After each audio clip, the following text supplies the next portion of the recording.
ఈరోజే చివరి భాద్రపద ఆదివారం, పైగా ద్వాదశి. ఎంతో పవిత్రమైన విశేషమైన రోజు.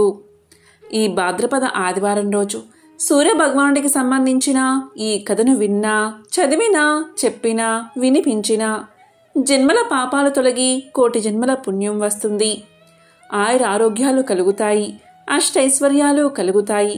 మరి ఆ కథ ఏంటో ఇప్పుడు ఈ వీడియోలో తెలుసుకుందాం.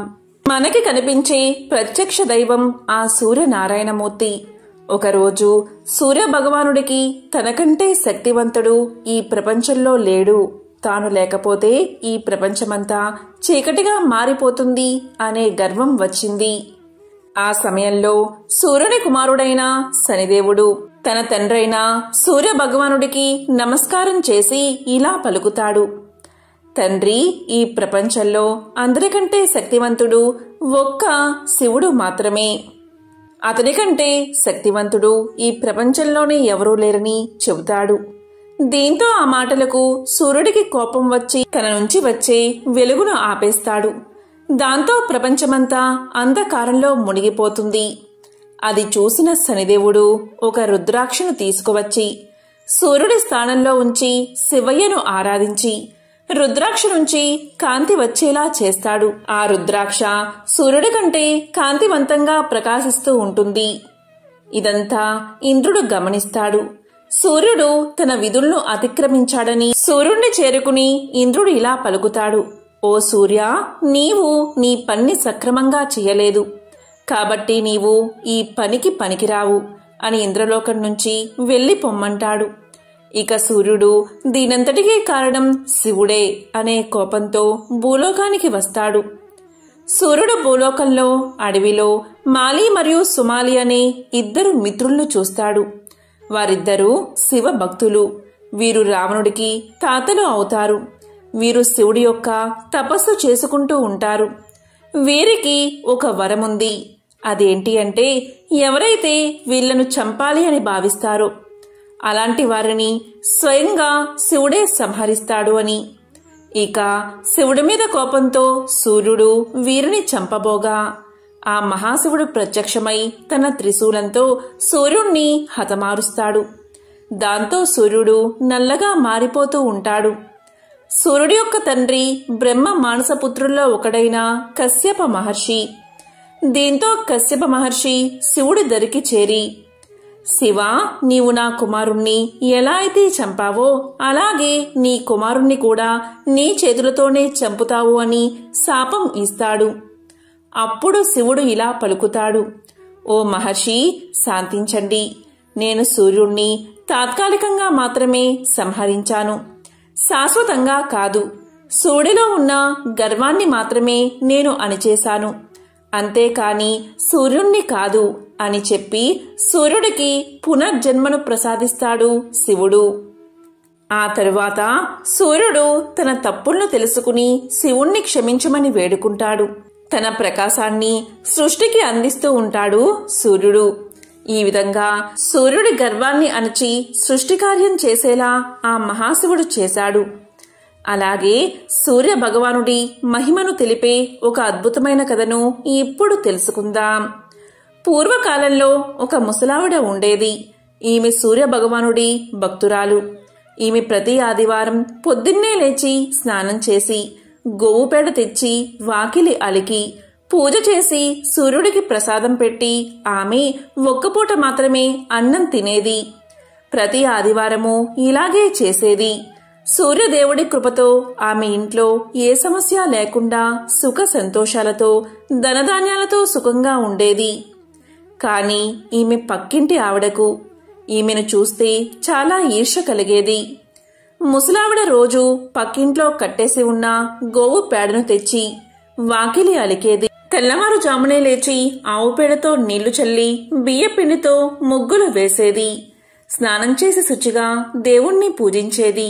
అంతవరకు మంచినీళ్లు కూడా ముట్టేది కాదు. అవ్వ వద్ద ఆవు లేనందున పొరుగింటి వారి నుంచి గోమయం తెచ్చుకునేది. అవ్వ ఏ రోగాలు లేకుండా ఆరోగ్యంగాను సంతోషంగానూ ఉండడం చూసి పొరుగామి ఈర్ష్యపడేది. నా ఆవు పేడ వల్లనే కదా ఈ అవ్వ ఇల్లు అలుకుతున్నది, సుఖంగా ఉంది. నేను పేడ ఇవ్వకపోతే అవ్వకు సుఖ సంతోషాలు ఉండవు అనుకుని పేడ ఇవ్వలేదు. ఇల్లు అలకని కారణంగా అవ్వ ఆ రోజు తిండి తినలేదు. కాకతాళీయంగా ఆ రోజు ఆదివారం నీరసంగా దినమంతా పస్తు ఉండి నిద్రపోలేకపోయింది. రాత్రంతా ఒకటే ఆలోచన, రేపు పేడ దొరక్కపోతే ఉపవాసం ఉండాలి అనుకుంది. కరుణామయుడైన ఆ సూర్య భగవానుడు ఈ చిన్నపాటి కోరిక తీర్చడా అనుకుంది. కోడి కూతతో పక్క మీద నుంచి లేచి వీధి గుమ్మం వద్దకు వచ్చింది అవ్వ. ఆమె ఆనందానికి హద్దులు లేవు. గుమ్మం ముందు ధవలవర్ణంతో మెరిసిపోతున్న ఆవు కనిపించింది. అవ్వను చూడగానే పేడ వేసింది. అప్పుడే భాస్కరుడి కిరణాలు నేలమీద పడుతున్నాయి. అప్పుడు అవ్వ గోవుకి దండం పెట్టి గోమయంతో ఇల్లంతా అలికి సంతోషంగా నిత్య కర్మలు పూర్తి చేసింది. ఆవు అక్కడ్నుంచి కదల్లేదు. తను వండుకున్నదే ఆవుకు ముందు పెట్టి తరువాత తాను తింది అవ్వ. రాత్రైనా ఆవు కదల్లేదు. దేవుడే తనకిచ్చాడని అనుకుని ఇంట్లో కట్టింది అవ్వ. రోజు ఆవుకు మేత పెడుతుంది. పొరుగుంటామే ఈ ఆవు అవ్వకు ఎవరిచ్చారు, బహుశా దొంగలించిందేమో అనే కక్షతో గ్రామాధికారికి ఫిర్యాదు చేసింది.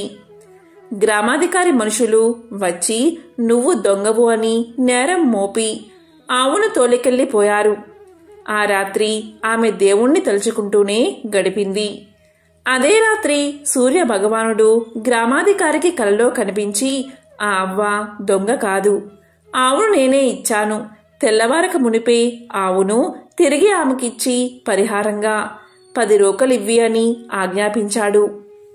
ఇక్కడ అవ్వ కోడి కూతతో లేచి ఈ రోజైనా పొరుగామే పేడ ఇస్తుందా లేదా అన్న ఆలోచనతో వీధిలోకి వచ్చింది. ఆ సమయంలోనే గ్రామాధికారి మనిషి అవ్వను సమీపించి, అవ్వా ఈ ఆవు నీదే, నష్టపరిహారంగా మా యజమాని గారు 10 రోకలిచ్చారు, తీసుకో అన్నాడు. దీంతో అవ్వ ఎంతో సంతోషించింది. ప్రతినిత్యము సూర్యభగవానుణ్ణి ఆరాధించేది. దీంతో ఆ ఊళ్ళో గ్రామస్తులంతా ఆదివారం వ్రతం చేయడం మొదలుపెట్టారు.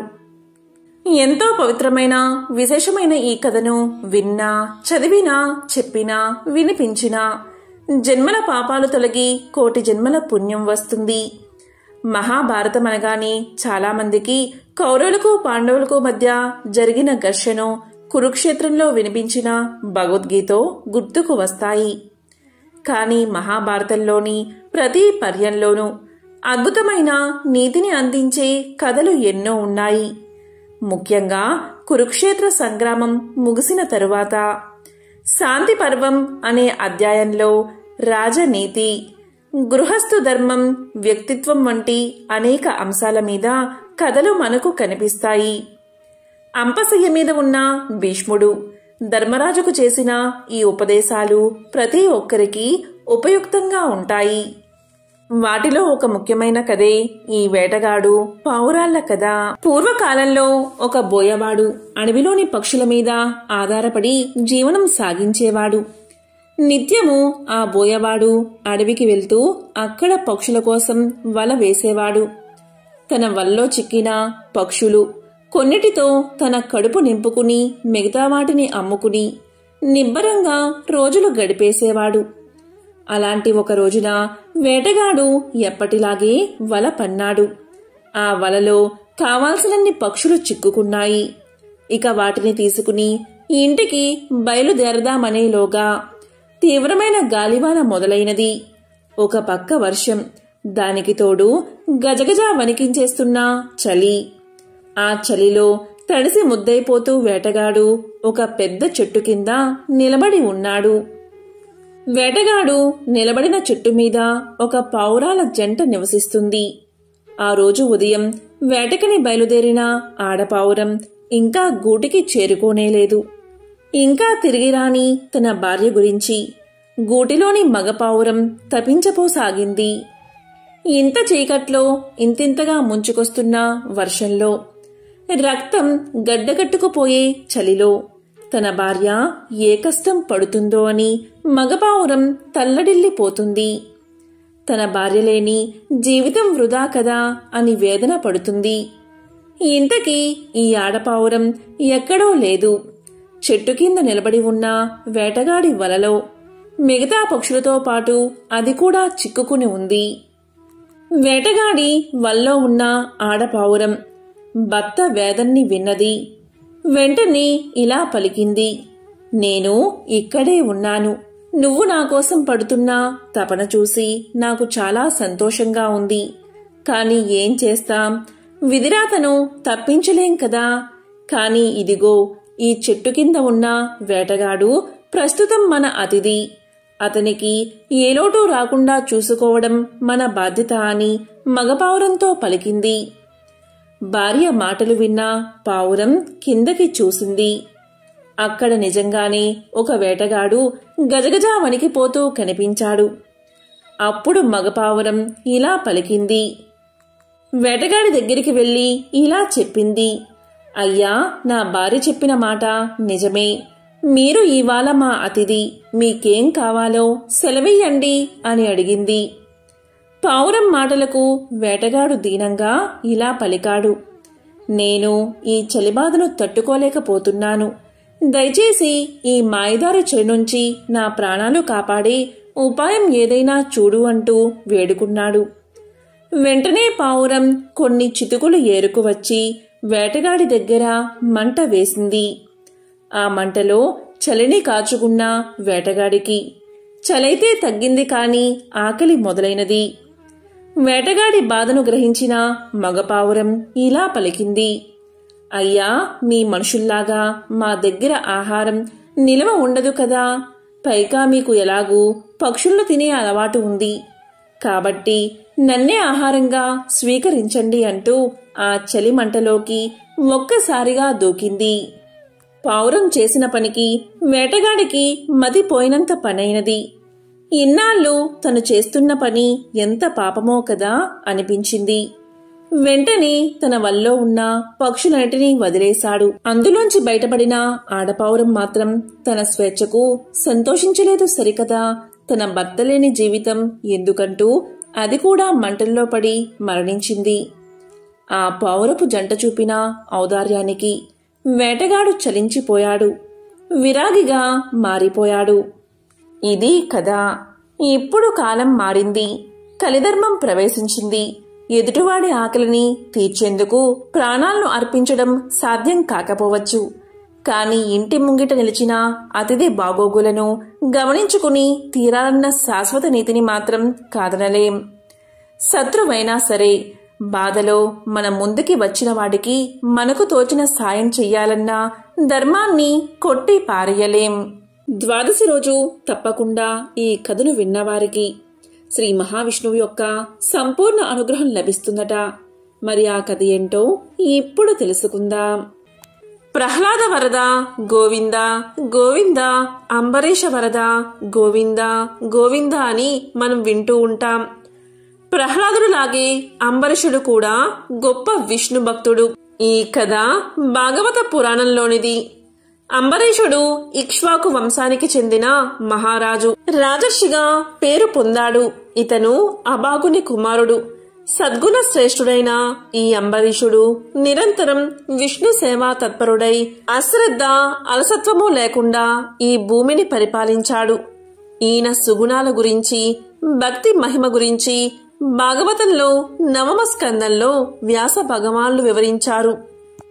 అంబరీషుడి మనసు ఎప్పుడూ కూడా ఆ శ్రీహరి పాద పద్మాలపైనే, వాక్కు ఆ పరమాత్మ నామ సంకీర్తనలోనే, చేతులు విష్ణు మందిరాన్ని శుభ్రం చేయడంలోనే, చెవులు ఆ శ్రీహరి కథా శ్రవణంలోనే, చూపులు ఆ గోవిందుని మోహన రూపాన్ని చూడడంపైనే, తల కేశవునికి మొక్కడంపైనే, కోరికలు శ్రీహరి సేవ కొరకే లగ్నమై ఉండేవి.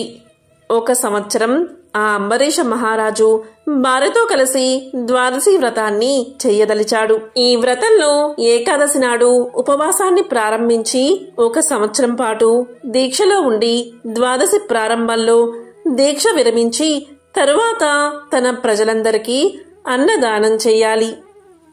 అంబరీష మహారాజు ఆ విధంగానే ఉపవాసముండి కాళిందీ జలాలలో స్నానం చేసి మధువనంలో మహాభిషేకం చేసి అందమైన గంధ పుష్ప అక్షింతలు స్వామికి సమర్పించి పూజకు పనికి వచ్చే అత్యుత్తమమైన పుష్పాలతో పూజ చేశాడు. వ్రత సమాప్తి సందర్భంగా వేదవేత్తలైన బ్రాహ్మణులకు మంచి రుచికరమైన భోజనం పెట్టి 60 కోట్ల గోవులను దానమిచ్చాడు.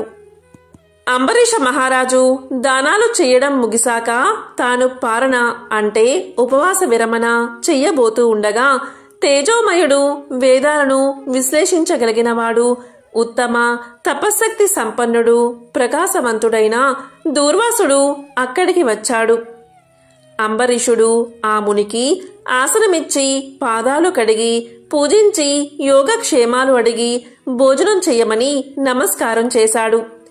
అంబరీషుడు చేసిన అతిథి సత్కారాలకు దూర్వాసుడు ఎంతో సంతోషించి భోజనానికి అంగీకరించి స్నానానికి కాళిందీ జలాల వద్దకు వెళ్లాడు. దూర్వాసుడు అక్కడ ధ్యానం చేస్తూ రావడం మర్చిపోయాడు. ఇక్కడ అంబరీష మహారాజు ద్వాదశి గడియలు దాటిపోతున్నందున వ్రతభంగం అవుతుందేమో అని భయపడి పండితులతో ద్వాదశి దాటే లోపల పారణ చెయ్యాలి, అతిథికి అపరాధము జరగకుండా వ్రతభంగం కాకుండా ఉపాయాన్ని ఆలోచించి చెప్పండి అన్నాడు. అప్పుడు పండితులు, రాజా, శుద్ధ జలము కొంచెం సేవిస్తే ఉపవాస విరమణ చేసినట్లే, భోజనం చేయకుండా అతిథి గురించి వేచి ఉన్నట్లు అవుతుంది, కాబట్టి మీరు నీరు తీసుకోండి, అది ధర్మసమ్మతమే అని సమాధానం చెప్పారు.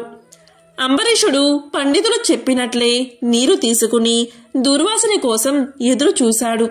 తరువాత స్నానం చేసి తిరిగి వచ్చిన దూర్వాసుడు తన దివ్య దృష్టి ద్వారా జరిగిన విషయాన్ని గ్రహించి రాజు మాట తప్పినందుకు ఆగ్రహానికి గురయ్యాడు. దూర్వాసముని కోపం గురించి అందరికీ తెలిసిందే కదా. అంబరీషుడు నీటిని తాగిన మరుక్షణమే దూర్వాసుడు స్నాన జపాదులు పూర్తి చేసుకుని అక్కడకు వచ్చాడు. వచ్చిన వెంటనే ఆ ముని మహారౌద్రాకారంతో కళ్ళ వెంట నిప్పులు గక్కుతూ, ఓరి మదాందా, నన్ను భోజనానికి రమ్మని నేను రాకుండానే నువ్వు ఎలా భోంచేశావు? ఎంత దుర్మార్గము, ఎంత నిర్లక్ష్యము, ఎంతటి ధర్మ పరిత్యాగివి! అతిథికి అన్నం పెడతానని ఆశ చూపి పెట్టకుండా తాను భోజనం చేసేవాడు మలభక్షకుడవుతాడు. అలాంటి అధముడు మరుజన్మలో పురుగై పుడతాడు. నువ్వు భోజనానికి బదులు నీటిని తాగావు, అది కూడా భోజనంతో సమానమే. నీవు అతిథిని విడిచి భోంచేశావు కాబట్టి నీవు నమ్మక ద్రోహుడివే అవుతావు. హరిభక్తుడు నువ్వు ఎలా అవుతావు? నన్ను నువ్వు అవమానించడం శ్రీహరిని అవమానించినట్లే. నీ వంటి హరినిందాపరుడు ఇంకొకడు లేడు. నీవు ఏ విధంగా పవిత్ర రాజకుటుంబంలో పుట్టావు? నీ వంశం కలంకము కాలేదా అని కోపంతో నోటికి వచ్చినట్లు తిట్టాడు. అంబరీషుడు ముని కోపానికి గడగడా వణుకుతూ ముకులిత హస్తాలతో, మహానుభావా, నేను ధర్మహీనుణ్ణి, నా అజ్ఞానం వల్ల నేనీ కార్యాన్ని చేశాను, నన్ను రక్షించండి. బ్రాహ్మణులకు శాంతే ప్రధానము, మీరు తపోధనులు, దయా దాక్షిణ్యాలు కలవారు కాబట్టి నన్ను కాపాడండి అని అతని పాదాలపై పడ్డాడు. దయలేని దుర్వాసుడు అంబరీషుని తలను తన ఎడమ కాలితో తన్ని దోషికి శాపం ఇవ్వకుండా ఉండకూడదు. నీవు మొదటి జన్మలో చేపగాను, రెండవ జన్మలో తాబేలుగాను, మూడవ జన్మలో పందిగాను, నాలుగవ జన్మలో సింహంగాను, ఐదవ జన్మలో వామనుడుగాను, ఆరవ జన్మలో క్రూరుడువైన బ్రాహ్మణుడుగాను, ఏడవ జన్మలో మూఢుడు అయిన రాజుగాను, ఎనిమిదవ జన్మలో రాజ్యం కాని సింహాసనం కాని లేనట్టి రాజుగాను, తొమ్మిదవ జన్మలో పాషాండ మతస్థుడిగాను, 10వ జన్మలో పాప బుద్ధిగల దయలేని బ్రాహ్మణువుగాను పుడతావుగాక అని వెనుక ముందు ఆలోచించక శపించాడు. ఇంకా కోపం తగ్గకపోవడం వల్ల మళ్లీ శపించడానికి సిద్ధమవుతూ ఉండగా శ్రీ మహావిష్ణువు బ్రాహ్మణ శాపం వృధా కాకూడదని తన భక్తునికి ఏ అపాయము కలగకుండా ఉండడానికి అంబరీషుని హృదయంలో ప్రవేశించి, మునివర్య, అలాగే మీ శాపాన్ని అనుభవిస్తాను అని ప్రాధేయపడ్డాడు. కాని దూర్వాసుడు ఇంకా కోపం పెంచుకుని శపించబోతూ ఉండగా శ్రీమన్నారాయణుడు తన సుదర్శన చక్రాన్ని అడ్డు పెట్టాడు. ఆ సుదర్శన చక్రం కోటి సూర్యప్రభలతో అగ్నిజ్వాలలు కక్కుతూ దూర్వాసునిపై పడబోయింది. దానితో దూర్వాసుడు ఆ చక్రం తన్ను చంపేస్తుందని తలచి ప్రాణంపై ఆశ కలిగి అక్కడి నుండి బతుకు జీవుడా అని పరుగు పెట్టడం మొదలుపెట్టాడు. మహా తేజస్సుతో చక్రాయుధం దూర్వాసుణ్ణి తరుముతూ ఉంది. దూర్వాసుడు తన్ను కాపాడమని భూలోకంలో ఉన్న మహామునులను, దేవలోకానికి వెళ్లి అక్కడ దేవేంద్రుణ్ణి, బ్రహ్మలోకానికి వెళ్లి బ్రహ్మదేవుణ్ణి, కైలాసానికి వెళ్లి పరమేశ్వరుణ్ణి ఎంత ప్రార్థించినా వారు సైతం చక్రాయుధం బారి నుండి దూర్వాసుణ్ణి కాపాడలేకపోయారు. ఈ విధంగా దూర్వాస మహర్షి భూలోకం, భువర్లోకము, పాతాళలోకము, సత్యలోకాలకు తిరిగి తిరిగి అన్ని లోకాల్లోనూ తన్ను రక్షించేవారు లేకపోవడం వల్ల వైకుంఠంలో ఉన్న మహావిష్ణువు దగ్గరకు వెళ్లి, వాసుదేవ, జగన్నాథ, శరణాగత రక్షణ బిరుదాంకిత, రక్షించుము రక్షించుము, నీ భక్తుడైన అంబరీషుడుకు కీడు చెయ్యాలి అనుకున్నా నేను బ్రాహ్మణుణ్ణి కాను. ముక్కోపినై మహా అపరాధం చేశాను. నీవు బ్రాహ్మణ ప్రియుడవు. బ్రాహ్మణుడైన భృగు మహర్షి నీ హృదయంపై తన్నినా నువ్వు సహించావు. ఆ కాలి గురుతు నేటికి నీ వక్షస్థలమందుంది. ప్రశాంత మనసుతో అతన్ని రక్షించినట్లే కోపంతో నీ భక్తుడికి శాపమిచ్చినా నన్ను కూడా రక్షించు.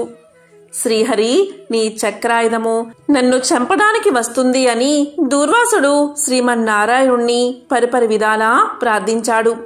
ఆ విధంగా దూర్వాసుడు అహంకారాన్ని వదిలి తన్ని ప్రార్థించడం చూసి శ్రీహరి చిరునవ్వు నవ్వి, దూర్వాస, నీ మాటలు యథార్థాలు.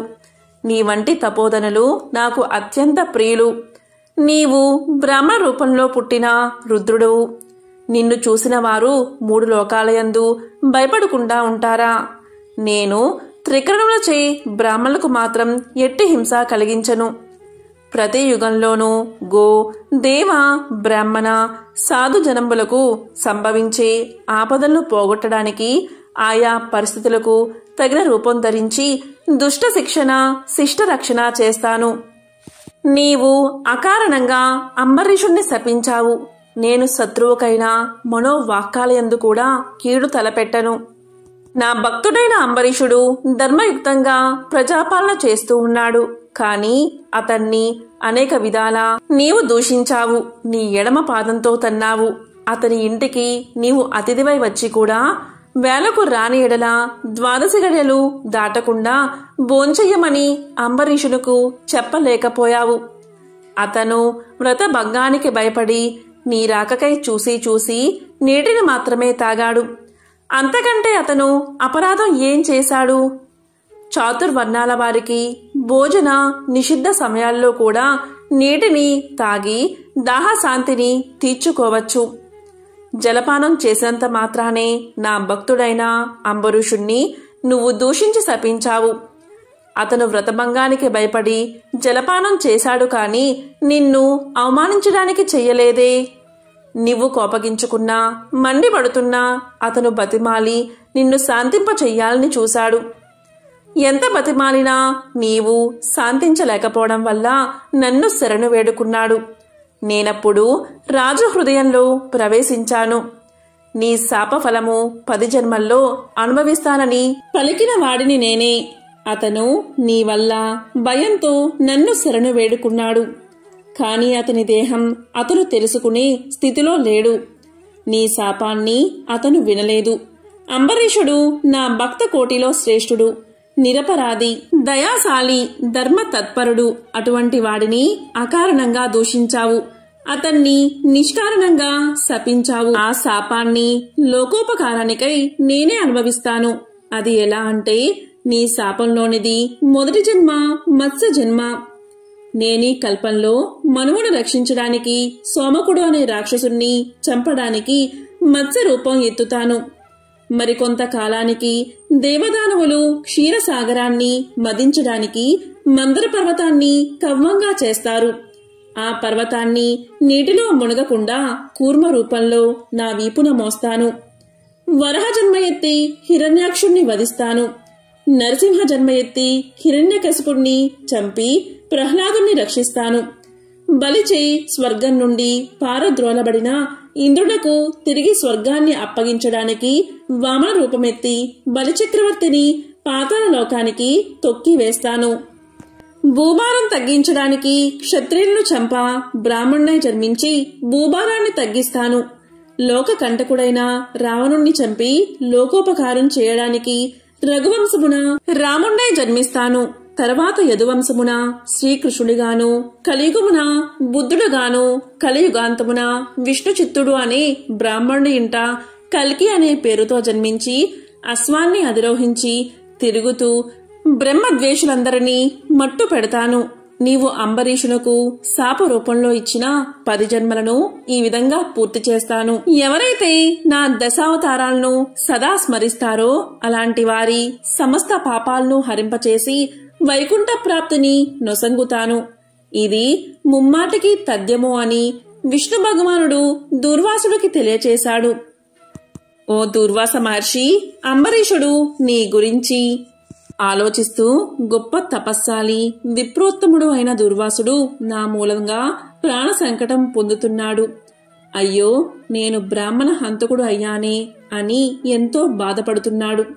నీవు వెంటనే అంబరీషుని దగ్గరకు వెళ్ళు. దీనివల్ల మీ ఇద్దరికీ శాంతి లభిస్తుంది అని విష్ణువు దూర్వాసుడికి నచ్చచెప్పి అంబరీషుని వద్దకు పంపాడు. వెంటనే దూర్వాసుడు శ్రీమన్నారాయణుడి దగ్గర సెలవు తీసుకుని తన్ను వెన్నంటి తరుముతున్న విష్ణు చక్రాన్ని చూసి భయపడుతూ తిరిగి మళ్లీ భూలోకానికి వచ్చి అంబరీషుని దగ్గరకు వెళ్లి, అంబరీష, ధర్మపాలక, నా తప్పు క్షమించి నన్ను రక్షించు. నీకు నాపై గల అనురాగంతో ద్వాదశి పారాయణకు నన్ను ఆహ్వానించావు. కాని నిన్ను కష్టాల పాలు చేసి వ్రతభంగం చేయించి నీ పుణ్యఫలాన్ని నాశనం చెయ్యాలి అనుకున్నాను. అందువల్లే నా దుర్బుద్ధి నన్నే వెంటాడి నా ప్రాణాలు తీయడానికే సిద్ధమైంది. నేను విష్ణువు దగ్గరకు వెళ్లి ఆ విష్ణు చక్రం వల్ల ఆపద నుండి రక్షించమని ప్రార్థించాను. ఆ పురాణ పురుషుడు నాకు జ్ఞానోదయం చేసి నీ వద్దకు వెళ్లమని సలహా ఇచ్చాడు. నీవే నాకు శరణ్యము అని అనేక విధాలుగా అంబరీషుణ్ణి దూర్వాసుడు వేడుకున్నాడు. అంబరీషుడు శ్రీమన్నారాయణ్ణి ధ్యానించి, ఓ సుదర్శన చక్రమా, నీకివే నా మనఃపూర్వక వందనాలు. ఈ దూర్వాసముని తెలుసో తెలియకో తొందరపాటుగా ఈ కష్టాలను కొని తెచ్చుకున్నాడు. అయినా ఇతడు బ్రాహ్మణుడు కాబట్టి ఇతన్ని చంపవలదు. ఒకవేళ నీ కర్తవ్యం నిర్వహించాలి అనుకుంటున్నావేమో. ముందు నన్ను చంపి తర్వాత ఈ దూర్వాసుని చంపు. నీవు శ్రీమన్నారాయణుడి ఆయుధానివి. నేను శ్రీమన్నారాయణుడి భక్తుడను. నాకు శ్రీమన్నారాయణుడు ఇలవేల్పు దైవం. కాబట్టి దయచేసి ఈ ముని పుంగవుడికి ఏ అపాయము కలగకుండా రక్షించు అని ప్రార్థించాడు అంబరీషుడు సుదర్శన చక్రాన్ని. అప్పుడు సుదర్శన చక్రం ఇలా పలికింది, ఓ భక్తాగ్రేశ్వర అంబరీష, నీ భక్తిని పరీక్షించడానికే ఇలా చేశానే కాని వేరేలా కాదు. అత్యంత దుర్మార్గులు మహాపరాక్రమవంతులైన మధు కైటబులను దేవతలందరూ ఏకమై కూడా చంపజాలని మూర్ఖులను నేను దునుమాడ్డం నీకు తెలుసు కదా. ఈ లోకంలో దుష్ట శిక్షణ శిష్ట రక్షణకై శ్రీహరి నన్ను ఉపయోగించి ముల్లోకాలలోనూ ధర్మాన్ని స్థాపిస్తూ ఉంటాడు. ఇది అందరికీ తెలిసిన విషయమే. ముక్కోపి అయిన దుర్వాసుడు నీపై పగబూని నీ వ్రతాన్ని నాశనం చేసి నీకు ఇక్కట్లు తేవాలని కన్ను ఎర్రచేసి నీ మీద చూపిన రౌద్రాన్ని నేను చూశాను. నిరపరాధివగు నిన్ను రక్షించి ఈ ముని గర్వాన్ని అణచాలనే నేను తరుముతున్నాను. ఇతను కూడా సామాన్యుడు కాదు. రుద్రాంశ సంభూతుడు, బ్రహ్మ తేజస్సు కలవాడు, మహా తపస్శాలి. కాబట్టి ఇంతవరకు జరిగిందంతా మర్చిపోయి శరణార్థి వచ్చిన ఆ దూర్వాసుని గౌరవించి నీ ధర్మాన్ని నువ్వు నిర్వర్తించు అని చక్రాయుధం పలికింది. తనకు భక్తితో ప్రణమిల్లిన అంబరీషుణ్ణి లేవదీసి, అంబరీషా, నీ భక్తికి నేను ఎంతో మెచ్చాను. నిన్ను దూర్వాసుణ్ణి రక్షిస్తున్నాను. నీ ద్వాదశి వ్రత ప్రభావం చాలా గొప్పది అని చెప్పి అంబరీషుణ్ణి ఆశీర్వదించి చక్రం అదృశ్యమైపోయింది. ఆ తర్వాత అంబరీషుడు దూర్వాసుని పాదాలపై పడి దండ ప్రణామాలు చేసి పాదాలు కడిగి ఆ కడిగిన నీళ్లను తన శిరస్సుపై చల్లుకుని, ఓ మునిశ్రేష్ఠ, నా వల్ల మీకు సంభవించిన కష్టానికి నన్ను మన్నించండి. నా ఆతిథ్యాన్ని స్వీకరించి నన్ను, నా వంశాన్ని పావనం చెయ్యండి అని వేడుకున్నాడు. అప్పుడు దుర్వాసుడు అంబరీషుణ్ణి లేవదీసి, రాజా, ఎవరు ఎదుటివారి బాధను నివారణ చేసి ప్రాణాలు కాపాడతారో, ఎవరు శత్రువులకైనా శక్తి కొలది ఉపకారం చేస్తారో అలాంటి వారు తండ్రితో సమానమని ధర్మశాస్త్రాలు తెలియజేస్తున్నాయి. నీవు నాకు ఇష్టమైన వాడివు, తండ్రితో సమానమైన వాడవు. పవిత్ర ఏకాదశి వ్రత నిష్ఠుడవగు నీకు మనస్తాపాన్ని కలుగజేసినందుకు నేను తగిన ప్రాయశ్చిత్తాన్ని అనుభవించాను. నీతో భోజనం చేయడం నాకు కలిగిన భాగ్యం అని దుర్వాస మహాముని పలికి అంబరీషుని కోరిక మేరకు పంచభక్ష పరమాన్నాలతో సంతృప్తిగా విందు ఆరగించి అతని భక్తిని పొగిడి అంబరీషుణ్ణి దీవించి సెలవు తీసుకుని తన ఆశ్రమానికి వెళ్లిపోయాడు. దీనితో అంబరీషుని ద్వాదశి వ్రతం సంపూర్ణమైంది. హరిని కొలిచేవారికి వైకుంఠము తప్ప మిగిలిన పదములన్నీ నరక తుల్యములు. కాబట్టి అంబరీషుడు రాజ్యభారాన్ని పుత్రులకు అప్పగించి కామ విజయుడై హరిభక్తుడై అడవులకు వెళ్లిపోయాడు. ఎంతో విశేషమైన అంబరీషుని చరిత్ర ద్వాదశి రోజు విన్నవారికి, చదివిన వారికి ధైర్యం, సంపదలు కలిగి పుణ్యులు అవుతారు కాక అని సుఖ మహర్షి పరీక్షిత్ మహారాజుకు తెలియచేశాడు. ఒకసారి నారదుడు, విష్ణుమూర్తి మాట్లాడుకుంటూ ఉన్నారు. ఆ సమయంలో విష్ణుమూర్తికి అత్యంత ప్రీతిపాత్రుడైన భక్తుడెవరు అనే ప్రశ్న తలెత్తింది. గుమలాపురం గ్రామంలో నివసించే రైతు రంగప్ప నా భక్తుల్లో అగ్రగణ్యుడు అన్నాడు విష్ణుమూర్తి. నారదుడు అనుమానంగా చూశాడు. రంగప్ప పేరే అతను విని ఉండలేదు మరి. అందుకని అతను వెంటనే బయలుదేరి గుమలాపురం వెళ్లి రంగప్పను గమనించడం మొదలుపెట్టాడు. రంగప్ప భార్య రాధమ్మ పిల్లల్ని పెంచడంతో పాటు ఇంటి బాధ్యతల్ని, వాళ్లకున్న 10 పశువుల బాధ్యతల్ని చక్కగానే నిర్వర్తిస్తుంది. రంగప్ప ఉదయం అనగా పొలానికి వెళ్లి సాయంత్రం చీకటి పడే వేళకు తిరిగి వస్తున్నాడు. పొలం పనులు లేని రోజున అతనికి ఇంట్లోనే ఉండి చెయ్యవలసిన పనులు, ఊళ్ళో చెయ్యాల్సిన పనులు ఉంటున్నాయి. వీటన్నిటి మధ్య అతను దేవుణ్ణి రోజు ఒక 20 నిమిషాల పాటు తలుచుకుంటున్నాడు. రోజు స్నానం చేసిన తర్వాత ఇంట్లోని దేవుడి గూడు ముందు నిలబడి రాముడి పటానికి, కృష్ణుడి పటానికి పూజ చేస్తున్నాడు. ఇదంతా గమనించిన నారదుడికి రంగప్పలో ప్రత్యేకత ఏముందో అర్థం కాలేదు. అతను చేసే సాధారణ పూజలో ఏం గొప్పతనముంది? దానికి అంత మెచ్చుకోలు దేనికి? రంగప్పలో ప్రత్యేకత ఏమీ లేదు. నారదుడు వెనక్కుపోయి విష్ణువుకు ఇదే చెప్పాడు. అలా కాదు, రంగప్ప రోజంతా పనిలో మునిగి ఉంటాడు. పైపెచ్చు జీవననావను బాధ్యతతో నడుపుతూ సంసారపు ఆటుపోట్లన్నిటినీ ఎలాగూ అతను భరిస్తున్నాడు. అయినా కూడా అతను తన పూజను ఏనాడూ మరవడు. పరిపూర్ణమైన భక్తితో, ఏకాగ్ర చిత్తంతో ప్రతిరోజు పూజ చేస్తాడు. అది కొంచెం సేపైతే మాత్రమేమిటి, అతని కంటే తక్కువ పని ఉండే జనాలు కూడా అతనిచ్చేపాటి సమయాన్ని ఇవ్వరు ఆత్మశుద్ధికి అన్నాడు విష్ణుమూర్తి. అయినా నారదుడికి ఆ సమాధానం తృప్తినివ్వలేదు. అప్పుడు విష్ణువు స్వయంగా అనుభవిస్తే తప్ప ఇలాంటివన్నీ సరిగ్గా అర్థం కావు. ఏదో ఒకనాడు నీకా అనుభూతి తప్పక కలుగుతుంది అన్నాడు నవ్వుతూ. తర్వాత నారదుడు భూసంచారానికి బయలుదేరాడు. అక్కడ ఆయనకు ఒక అందమైన యువతి కనబడింది. నారదుడు ఆమెను పెండ్లాడి అక్కడే ఉండిపోయాడు. ఆ పైన నారదుడి మామగారు అతనికి కొంత నేలనిచ్చారు. ఆ నేలను సాగు చేస్తూ నారదుడు మంచి రైతయ్యాడు. మెల్లగా అతను వ్యవసాయంలో కష్ట సుఖాలు తెలుసుకున్నాడు. ఆలోగా అతని భార్య 2 కొడుకులకు జన్మనిచ్చింది. ఇక నారదుడి పనిభారం మరింత ఎక్కువైంది. ఈ క్రమంలో అతనికున్న బాధ్యతలు రెట్టింపయ్యాయి. వీటికి తోడుగా ఆరోగ్య సమస్యలు, ఆర్థిక సమస్యలు చుట్టుముట్టాయి. కాలం ఎటుపోతున్నదో తెలియలేదు. ఒక రోజున నారదుడు, అతని భార్య, వాళ్ళ 2 కొడుకులు అందరూ వేరే ఊరు నుండి వెనక్కి తిరిగి వస్తున్నారు. దారిలో అకస్మాత్తుగా విపరీతమైన వాన మొదలయ్యింది.